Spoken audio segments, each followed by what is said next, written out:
자, 생산비 보장은 보험금을 산정할 때 단위당 보장 생산비를 미리 정해놓고요. 그리고 재배 단위, 뭐 면적이 됐든 버섯 같은 경우에는 봉이나 병이나 이렇게 이제 됩니다.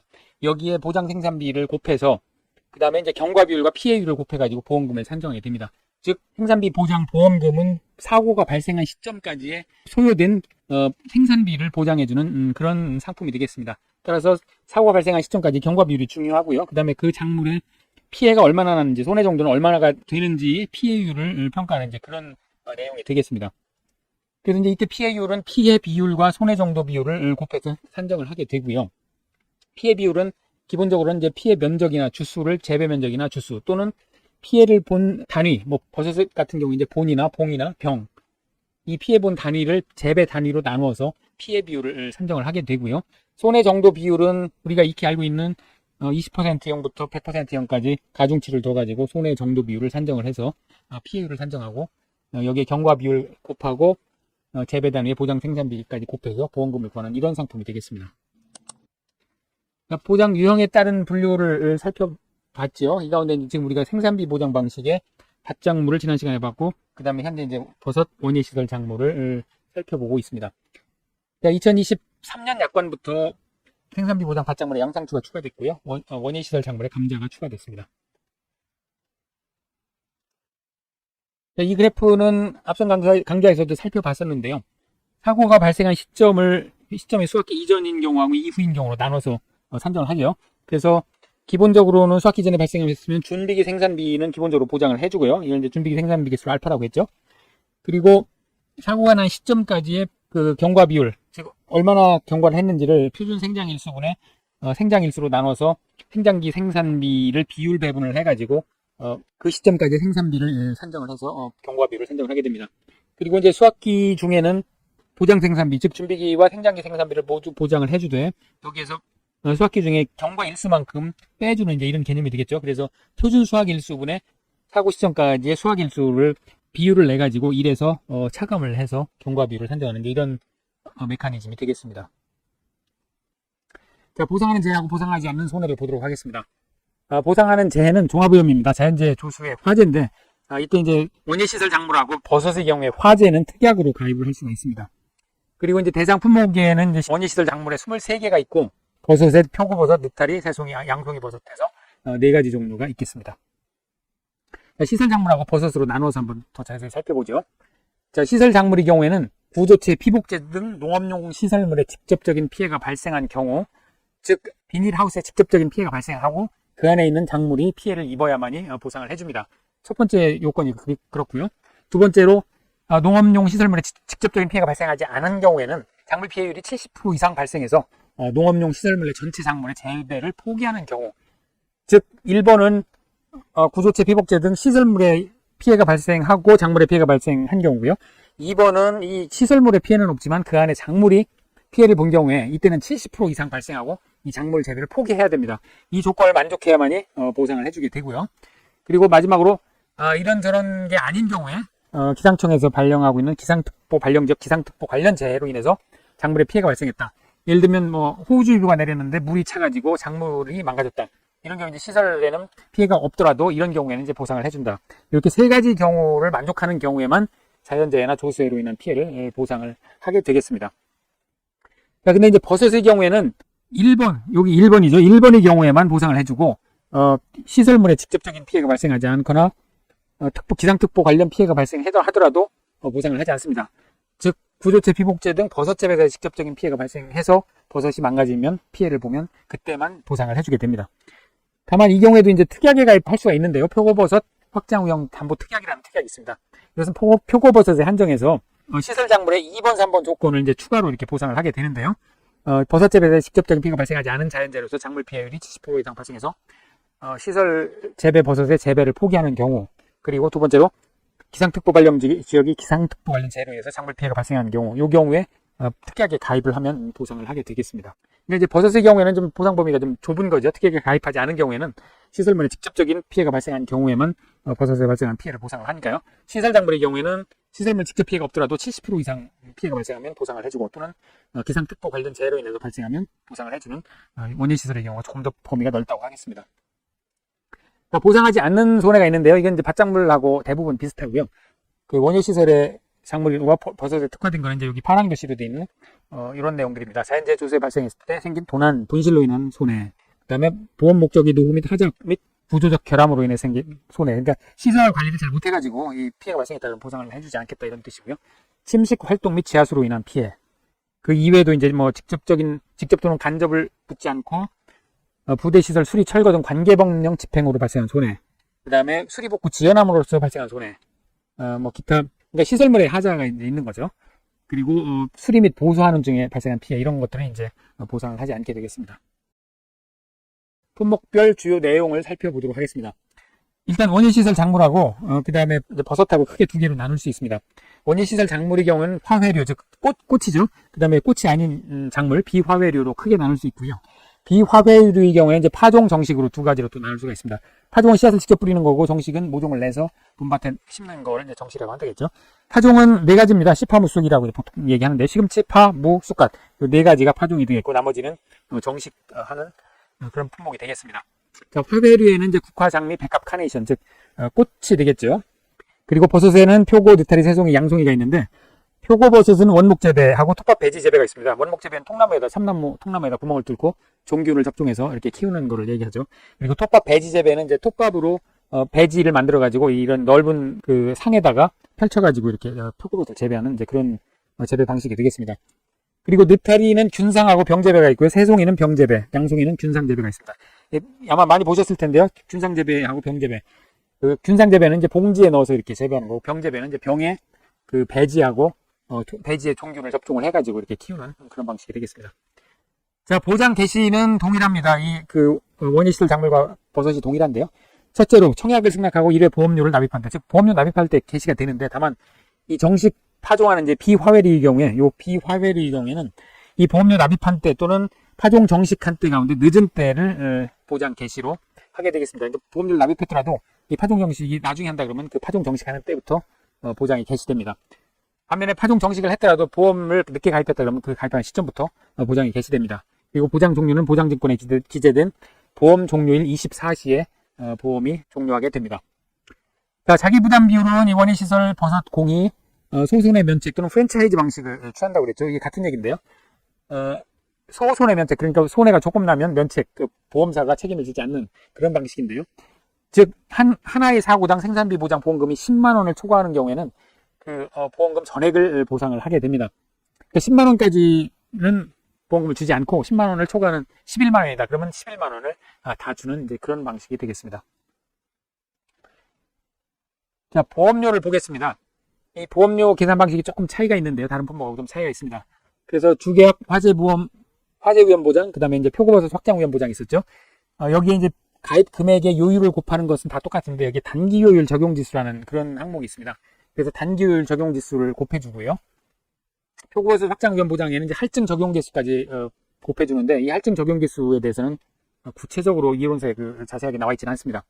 자, 단기요율 적용지수를 보겠습니다. 이 단기요율 적용지수는 그 원예시설하고 표고버섯이 기본적으로 1년 단위로 가입을 하게 됩니다. 근데 단기도 가입을 할 수 있기 때문에 단기 가입하는 경우에는 이제 요율을 달리 적용을 합니다. 단기 요율 표를 보면 예를 들면 6개월 가입기간 6개월이다 그러면 70%를 적용을 하도록 되어 있고요. 11개월이면 95개월, 12개월이면 그냥 1년치 요율을 다 받는 거가 되겠죠. 이렇게 이제 비례 방식이 아니고 조금 더 높게 되어 있는 것은 어차피 보험사 입장에서는 6개월을 가입하나 1년을 가입하나 이 고정 비용은 똑같이 들 거기 때문에 이 단기를 가입하더라도 이제 비용을 조금 많이 받는 이제 그런 형태가 되겠습니다. 더군다나 이제 단기요율 적용지수는 보험기간 1년 미만의 단기 계약을 체결하는 경우에 이제 보험기간에 6월 7, 6, 7, 8, 9, 10, 11월, 12월, 그 다음에 1, 2, 3월 여기 빠지는 게 이제 10월하고 4월, 5월이 빠지죠. 이 3개월을 제외하고는 각 월에 10%씩을 가산하도록 되어 있습니다. 여기 이제 10% 포인트를 의미하는 걸 텐데요.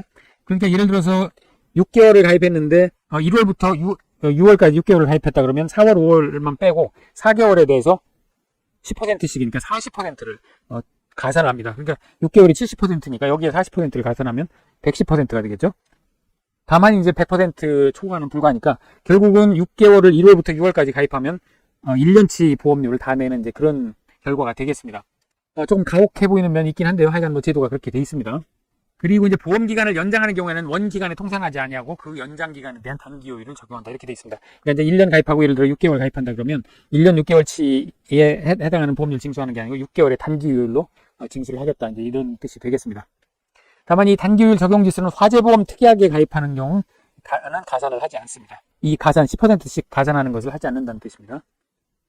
그리고 이제 이론서에 조금 애매하게 돼 있는 부분이 있는데요. 이 수재위험 부보장 특약이 있었죠. 그 수재위험 부보장 특약에 가입한 경우에는 보험료의 90%를 적용한다. 그러니까 10% 할인해준다. 이제 이런 뜻이 되겠는데 이것이 이론서에 보면 화재위험 보장 특약에만 적용되는 건지 주계약에만 적용을 하겠다는 건지 좀 애매하게 그 기술이 돼 있습니다. 이 의미로 보면 주계약이든 화재위험 보장 특약이든 수재위험 부보장 특약에 가입하면 할인해줘야 되는 게 마땅한 것 같은데 하여간 그렇게 좀 애매하게 돼 있습니다. 이게 시설에 가면 이제 더 가관인 게 화재위험 대물 배상 책임보험 항목에 이 내용이 들어있어서 배상 책임 보험에만 적용이 그 10% 할인을 해주겠다는 건지 아니면 화재 위험에 대해서도 해주겠다는 건지 좀 애매하게 돼 있습니다. 그래서 뭐 이론서 이런 부분이 한두 군데가 아니니까요. 그냥 그러려니 하고 넘어가시면 되겠습니다. 자, 보험료의 환급을 보겠습니다. 이 보험료 환급 부분도 조금 다른데요. 다른 품목하고 다른 품목에는 이제 1번, 2번만 규정이 돼 있죠. 자, 계약자 피보험자 책임 없는 사유의 경우에는 무효의 경우에는 전액을 환급을 해주고 기간에 관계없이 전액을 환급을 해줍니다. 효력상실 해지의 경우에는 이제 그 미경과 비율표에 나와 있는 대로 미경과 기간에 대해서 환급을 해주도록 되어 있는데 이제 미경과 비율표는 월 단위로 되어 있습니다. 근데 이 원예시설하고 보험에는 일 단위로 계산해서 일할 계산을 해서 환급을 해주도록 그렇게 규정되어 있습니다. 그리고 계약자 피보험자의 책임 있는 사유의 경우에는 이제 무효 효력상실 해지 경우에는 이제 납입보험료를 경과 기간에 대한 단기 요율로 계산된 보험료로 계산해서 예를 들어 6개월인데 여기 3개월 시점에서 해지를 했다 그러면 경과 기간에 대한 단기 요율 즉 3개월 단기 요율 표에 따라서 계산을 한 보험료를 납입보험료에서 빼가지고 환급을 하도록 그렇게 하고 있습니다. 그리고 고의 또는 중과실로 인한 무효의 경우에는 이제 환급보험료는 없습니다. 그리고 이제 세 번째가 이게 좀 다른 품목하고 다른 부분인데요. 보험기간을 1년을 초과하는 계약의 경우에 무효 효력상실이 원인 발생일 또는 해지일이 속하는 보험연도의 보험료는 1번, 2번하고 동일하게 그렇게 계산해서 해지를 해주고 그 이후 보험연도에 속하는 보험료는 전액을 환급을 해주도록 그렇게 되어 있습니다. 예를 들어서 이제 이게 1년 되는 시점이고 이게 이제 12월이라고 치죠. 그리고 1년을 초과하는 계약인데 그러면 해지 시점이 여기에 발생했다 그러면 그 해지일이 속하는 연도의 보험료는 책임 있는 사유냐 없는 사유냐에 따라서 1단위로 계산해서 미경과 기간에서 계산을 해서 환급을 하든지 또는 경과 기간에 단기율로 계산된 보험료만큼을 빼서 환급을 하든지 하고요. 해지일이 속하지 않는 그 다음 연도에 대해서는 전액을 이제 환급을 하도록 그렇게 규정을 하고 있습니다. 약간 좀 복잡하죠. 자, 보험 가입 금액은 하우스별 연간 재배 예정인 시설 작물 또는 버섯 작물 가운데 생산비가 가장 높은 작물 또는 버섯가액의 50%에서 100% 범위 내에서 계약자 가입 금액을 결정한다. 이렇게 되어 있습니다. 그러니까 이제 보통은 어떤 특정한 버섯을 키우거나 작물을 심기로 그 예정을 하고서 가입을 할 텐데 그 여러 작물을 이제 돌려가면서 짓겠다. 이제 이런 경우에는 그 생산비가 가장 높은 작물을 기준으로 해가지고 가액을 산정해서 가입을 하는데 다만 50%, 100% 범위 내에서 가입을 할 수 있도록 그렇게 되어 있습니다. 그렇다 보니까 이제 일부 보험이 발생할 수 있고요. 예를 들어 보험가액 낮은 걸 기준으로 해서 가입을 했는데 나중에 사고 나서 가보니까 아주 비싼 작물을 심어가지고 보험 가액보다도 보험 가입 금액이 적다 그러면 이제 일부 보험의 경우에 비례 보상을 하도록 그렇게 되어 있습니다. 그건 뒤에 가서 더 자세히 한번 살펴보도록 하겠습니다. 그리고 보험 가입 지역은 전국에서 가입 가능합니다. 자, 보험 가입 기준을 보도록 하겠습니다. 자, 보험 가입 기준은 일단 시설 1단지 단위로 가입을 하게 됩니다. 다만 단지 내 인수 제한 목적물은 제외하게 되겠고요. 이때 이제 최소 가입 면적이 있는데 연동하우스, 단동하우스 모두 300제곱미터입니다. 그리고 유리 경질판 온실 또는 그 버섯 재배사의 경우에 이제 경량 철골조의 경우에는 이제 제한이 없습니다. 면적에 제한이 없고요. 이걸 짓는다 그러면 좀 크게 짓겠죠. 그래서 아마 이 면적 제한을 안 두는 것 같습니다.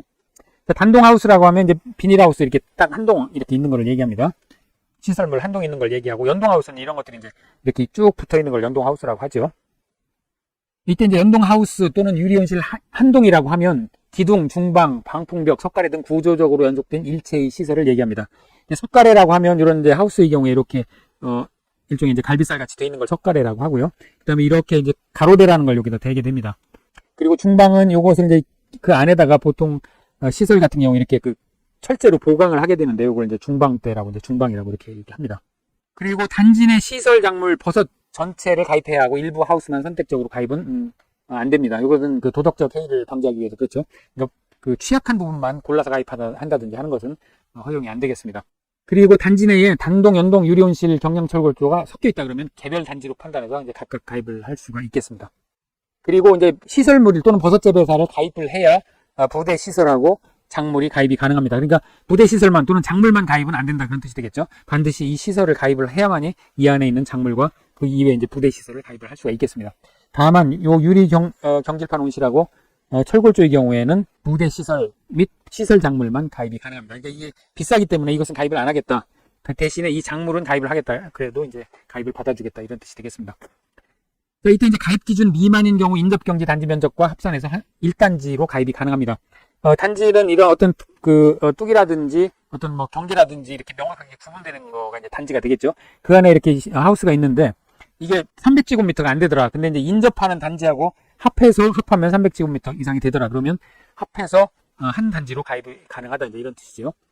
그리고 농업용 시설물 한동 면적이 80% 이상을 작물 재배로 사용하는 경우에 가입 가능합니다.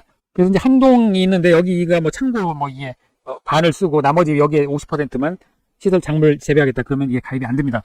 80%를 이상을 작물을 재배하겠다. 그러니까 주로 그 작물 재배하는 용으로 써라. 이제 그것만 가입을 받아주겠다. 이런 뜻입니다. 인수제한 목적물인데 원예시설 작물하고 그 버섯으로 나뉩니다. 이때 그 작물 재배 면적이 시설 면적이 50% 미만인 경우 인수제한입니다. 여기 요 조항하고 조금 상충돼 보이는데요. 자세히 보면 일단 80% 이상 작물 재배하겠다 그러면 가입이 가능한데 그렇더라도 이게 그 실제 작물 재배를 50% 미만으로 하게 되면 이제 인수가 안 됩니다. 다만 여기도 예외가 있는데 백합 카네이션의 경우에는 하우스 면적이 50% 미만이더라도 동당 한 동에 그 작기별로 200제곱미터 이상 재배하면 가입이 가능하도록 이렇게 되어 있습니다. 동당 작기별 200제곱미터 이상. 요 작기라고 하면 어떤 작물을 심어서 수확하기까지 요 한 일생을 작기라고 하죠. 자, 그리고 분화류의 국화장미 백합 카네이션. 이 화훼류를 그러니까 화분에 키우는 거 분화류라고 하면 이제 화분에 키우는 겁니다. 화분에 키우는 것은 인수가 안 됩니다. 그 다음에 판매를 목적으로 재배하지 않는 시설, 그 다음에 화훼류 꽃하고 일반 작물하고 섞어 짓는 거 또는 재배 예정인 경우 이런 경우 인수 제한이 되겠습니다. 그 다음에 이제 통상적인 재배 시기 품목 방식이 아닌 경우 예를 들어서 여름 재배 토마토가 안 되는데 여름 재배 토마토를 심었다든지 그 다음에 파프리카 크게 심을 수가 없는데 이거 뭐 수경 재배든 어떤 시설 재배를 해야 되는데 이걸 이제 그냥 땅에 심은 거 파프리카 이런 경우에는 인수 제한이 되겠습니다. 그 다음에 시설 작물별 10아르당 인수 제한 제시 밀도가 있죠. 이게 이론서에 그 예를 들면 수박 멜론은 10아르당 400주 미만, 시금치는 10만 주 미만, 이제 이런 식으로 인수 제한 제시 밀도가 있는데 그 미만으로 적게 심으면 인수가 안 되겠습니다. 그리고 이제 품목별 생장일수와 표준 생장일수와 현저히 차이나는 생장일수를 가지는 품종, 그래가지고 뭐 예를 들면 배추의 경우에 얼갈이, 쌈배추, 양배추 이런 것도 이제 인수 제한이라고 이론서에 그렇게 나와 있습니다. 버섯의 경우에 이제 통상적인 재배 및 영농 활동을 하지 않는다고 판단되는 하우스, 판매 목적으로 하지 않는 표고버섯, 기타 인수 부적절한 표고버섯, 이거 이제 표고버섯의 경우가 되겠고요. 그 다음에 이제 원목의 경우에 5년차 이상 표고버섯은 인수 제한입니다. 이게 통나무에다 접종을 해서 심는 경우에 보통 이제 5년 차까지 그 생산을 하고 이게 점점 갈수록 생산량이 떨어지고요. 5년이 지나면 이게 표고 원목이 전부 상하가지고 생산성이 현격하게 떨어집니다. 그래서 5년차 이상의 표고버섯은 인수를 받지 않습니다. 그 외에 이제 그 표고버섯의 경우에 원목, 톱밥배지 재배 2회 방법으로 재배하는 표고버섯, 느타리, 균상재배, 병재배 2회 방법, 새송이는 병재배 2회, 그 다음에 양송이는 균상재배 2회의 방법으로 재배하는 양송이 버섯은 인수 제한이 되겠습니다. 자, 보험금 산정하는 방식을 보도록 하겠습니다. 몇 가지로 나눌 수가 있는데요. 딸기 등 21가지 품목이 있습니다. 딸기, 토마토, 오이부터 해서 시금치, 파, 무, 쑥갓까지 21가지 품목이 있고요. 그 다음에 장미, 부추 이렇게 이제 원예시설 작물은 나눌 수가 있습니다. 그리고 이제 장미 경우에는 나무가 살아있는 경우, 장미가 죽은 경우 조금씩 다르고요.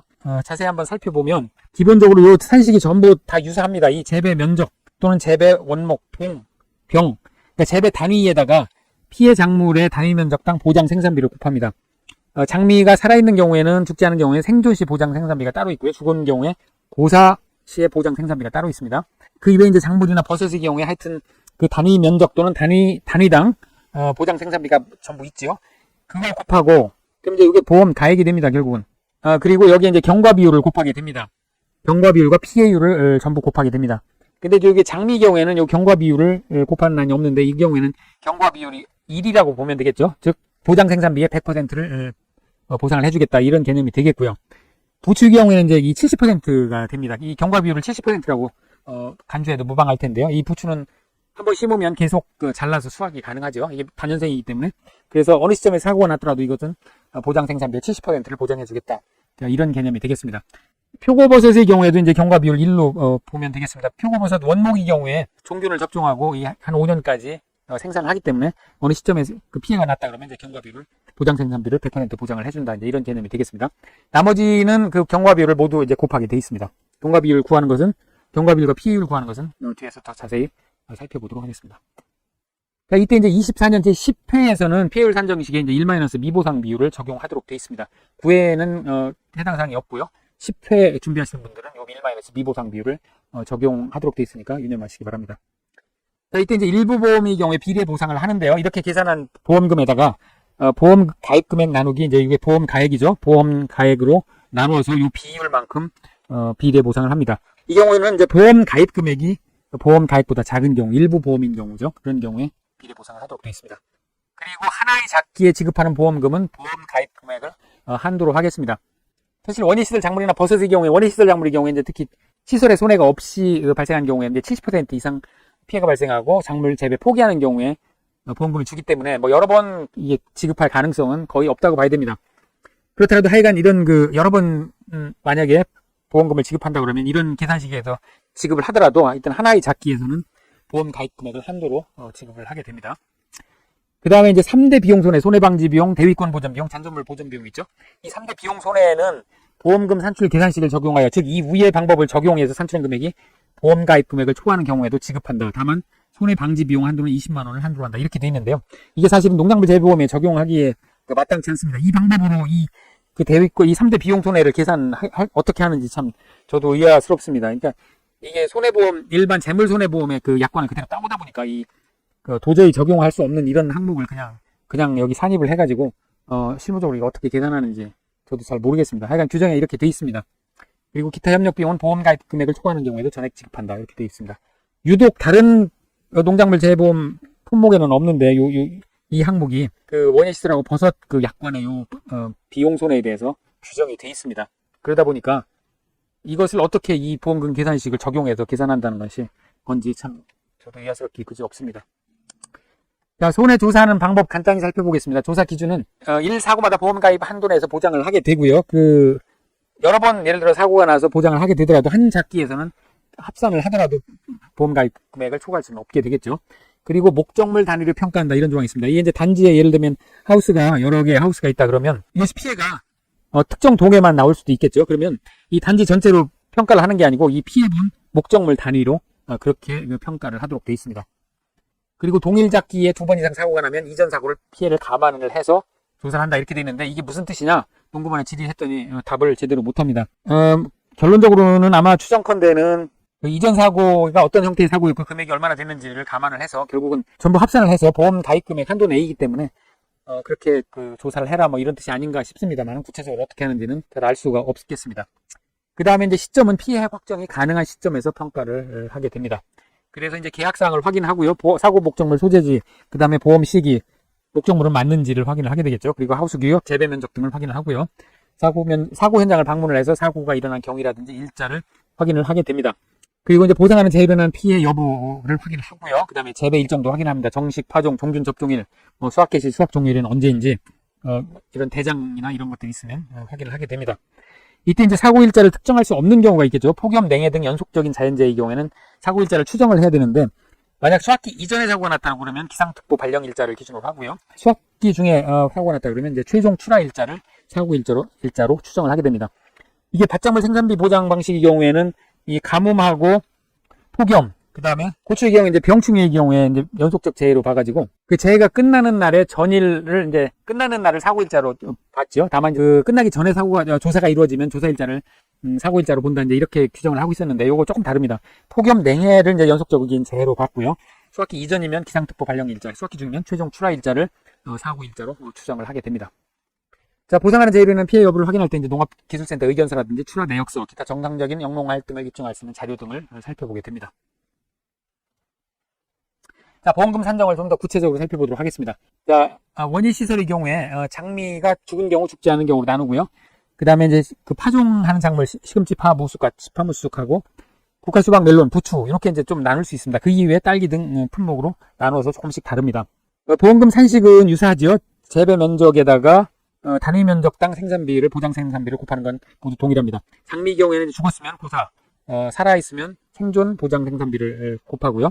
그 다음에 이제 PA율을 곱하는 거 모두 같고, 다만 경과 비율이 딸기, 시금치, 파, 모, 쑥갓, 그리고 국화, 수박, 멜론의 경우에는 경과 비율을 적용을 하게 되겠습니다. 자, 경과 비율은 수학기 이전 사고는 준비기 생산비 개수 플러스 1 준비기 생산비 개수 곱하기 생장일수 나누기 표준 생장일수. 이거 그 밭작물 생산비 보장 밭작물하고 동일하죠. 그리고 수학기 중 사고는 1 수학일수 나누기 표준 수학일수. 이것도 동일합니다.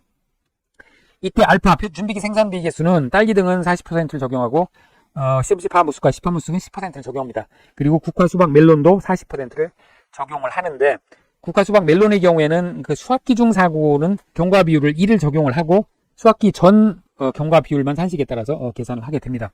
자, 여기 보면 이제 그 파종을 하는 시금치, 파, 모, 쑥갓은 준비기 생산비 개수를 10%만 인정을 해줍니다. 그러니까 준비기까지는 10%밖에 비용이 안 들고 이 생장기가 나머지 90% 생산비가 든다, 이제 이런 뜻이 되겠죠. 그래서 10%를 기본적으로 보장을 해주고 생장기에 사고가 나면 이제 그 비율에 따라서 경과비를 산정하는 그런 방식이 되겠습니다. 대신에 이제 딸기 등과 국화, 수박, 멜론 등은 이제 40% 준비기 생산비를 40%를 보장을 해주는 거죠. 근데 여기 이제 예외가 조금 있습니다. 국화, 카네이션, 제조라의 준비기 생산비 개수는 20%만 인정해줍니다. 이 제조라는 그 한 번 잘라가지고 그 수확을 하는, 그러니까 여러 번 수확을 하는 게 이런 경우가 되겠습니다. 그래서 생산비 기술을 이제 20%만 보장을 해주고요. 오이, 토마토, 상추, 호박, 풋고추를 제외한 딸기 등이 수확기 중 경과 비율은 최저 10%를 보장을 해줍니다. 자, 수확기 중 사고가 나면 이 품목 같은 경우에는 이 표준 수확일수가 작기 때문에 이 값이 커집니다. 이 값이 커져서 1 큰 값을 하니까 이게 거의 뭐 이렇게 줄어듭니다. 그럴 때 아무리 줄더라도 10%는 보장을 해주겠다. 이런 뜻이 되겠습니다. 그 다음에 이제 생장일수, 표준 생장일수, 수확일수, 표준 수확일수는 앞에도 밭작물에서 살펴본 바하고 동일하니까요. 참조하시면 되겠습니다. 자, 이때 이제 피해율하고 피해 비율, 손해 정도 비율이 있는데요. 이걸 살펴보도록 하죠. 일단 위에서 여기 피해율은 어떻게 적용하냐면 장미 죽은 경우하고 나머지 품목하고 나눌 수 있는데요. 두 개 공이 피해 비율의 손해 정도 비율을 곱해서 피해율을 산정합니다. 이때 이제 피해 비율이라고 하면 재배 면적 또는 주수분의 피해 면적 주수를 그 비율을 얘기하고요. 자, 손해 정도 비율은 장미 죽은 경우에 100%를 인정을 해줍니다. 다 100% 손해를 봤다 이렇게 인정을 해주고, 나머지 품목의 경우에는 이제 손해 정도 비율표 있죠. 우리가 익히 하는 1%에서 20%, 쭉쭉쭉 해가지고 81%에서 100%, 이런 손해 정도에 따른 손해 정도 비율을 적용을 해서 손해 정도 비율을 산정을 해서 여기에 피해 비율을 곱해서 피해율을 산정을 하게 됩니다. 이 피해율을 생산비 보장 보험금 산식에 넣어가지고 결국은 보험금을 산정을 하게 됩니다. 이때 이제 손해 정도하고 손해 정도 비율하고 혼동하시는 분들이 있다고 그랬죠. 자, 시험 문제에 손해 정도 비율이 얼마다 이렇게 나오면 30%다 이렇게 나오면 그대로 그냥 그 적용을 하면 됩니다. 근데 이제 혹자는 이게 30%다 그러면 21%에서 30% 사이는 40%를 적용하니 이것은 40%를 적용한다. 이렇게 이 손해 정도하고 손해 정도 비율을 혼동하시는 분들이 계신데, 손해 정도라고 나오면 그 구간에 속하는 손해 정도 비율을 새로 구해야 되고요. 손해 정도 비율이 그대로 제시가 되면 그 제시된 비율을 그대로 산식에 넣어서 값을 구하면 되겠습니다. 자, 여기 이제 2024년 10회 시험에서는 피해율 산정식에다가 여기에 1 미보상 비율을 곱해서 적용을 해야 됩니다. 자, 버섯을 보겠습니다. 버섯도 기본적으로는 동일합니다. 재배 원목 본수나 봉수, 병수에다가 그러니까 생산 그 단위가 되겠죠. 여기에 단위당 보장 생산비를 곱해서 그 산정을 하고요. 여기에 이제 경과 비율을 곱하고 피해율을 곱하는 것은 동일합니다. 다만 표고 원목의 경우에는 경과 비율을 이제 1로 볼 수가 있겠습니다. 그리고 이제 병재배의 경우에는 경과 비율이 그냥 주어집니다. 88%, 91%. 그러니까 어느 시점에서 사고가 나더라도 약 90% 정도는 경과를 한 거로 생산비의 90%는 보장을 해주겠다. 병재배의 경우는 그렇게 되고요. 나머지 경우에는 이제 표고와 균상재, 표고 톱밥배지와 균상재배의 경우에는 수확기 이전이냐 수확기 중 사고냐에 따라서 이 산식에 따라서 그 경과 비율을 산정을 합니다. 자, 근데 이제 이론서에 보면 그 정체불명의 숫자가 나옵니다. 이 준비기 생산비 개수를 표고 원목의 경우에 88.3%, 그 다음에 병재배의 경우에 77.5, 82.7 이런 수치를 제시하고 있는데, 이 준비기 생산비 개수가 그 사용이 안 됩니다. 그대로 경과 비율이 제시되거나 또는 경과 비율을 1로 볼 수 있는 이런 항목에다가 이렇게 제시를 하고 있습니다. 그래서 이거를 그 4월 28일 최종본 나오기 전에 농구원에 이거를 얘기를 했는데 그 반영이 안 됐습니다. 자, 이론서에 약간 이렇게 돼 있고요. 그리고 이제 표준 생장 일수는 표고 톱밥 배지 91, 그다음에 균상 재배 느타리 양송이는 각각 28일, 31. 그러니까 굉장히 한 달 정도면 그 생장을 끝마치고 수확이 가능하다 이런 뜻이 되겠죠. 자, 그러면 이제 피해율하고 피해 비율 손해 정도 비율을 보겠습니다. 피해율은 피해 비율의 손해 정도 비율을 곱하는 것은 모두 동일합니다. 그리고 이제 이때 피해 비율은 피해본 단위 나누기 재배 단위가 되겠습니다. 예를 들면 피해 원목 번수를 재배 원목 번수로 나누면 이제 표고 원목의 피해 비율이 되겠습니다. 그리고 손해 정도 비율은 세 가지 정도로 나눌 수 있는데, 원목의 경우에 표고 원목 재배의 경우에 이제 원목 본수 피해 면적을 원목 면적으로 나눈다. 그 다음에 토법 배지 표고의 경우에는 50% 또는 100% 둘 중에 하나입니다. 그 재활용이 가능하면 50%고 재활용을 못하면 100%라고 이제 이렇게들 얘기하는데요. 이게 그 이론서에 어떤 경우에 50%고 어떤 경우에 100%를 적용하는지에 관해서는 구체적으로 나와 있지 않습니다. 그 나머지 경우에는 별표 6 앞에서 살펴본 그런 그 손해 정도에 따른 손해 정도 비율을 산정을 해서 적용을 하게 됩니다. 근데 이제 표고 원목의 경우에 피해 면적, 원목 분의 피해 면적을 원목 면적으로 나눈다고 그러는데, 이게 구체적으로 어떤 의미인지 잘 이해가 저도 선택 안 됩니다. 자, 역시 10회 시험 보시는 분들은 피해를 산정시켜 1만에서 미보상 비율 적용된다는 거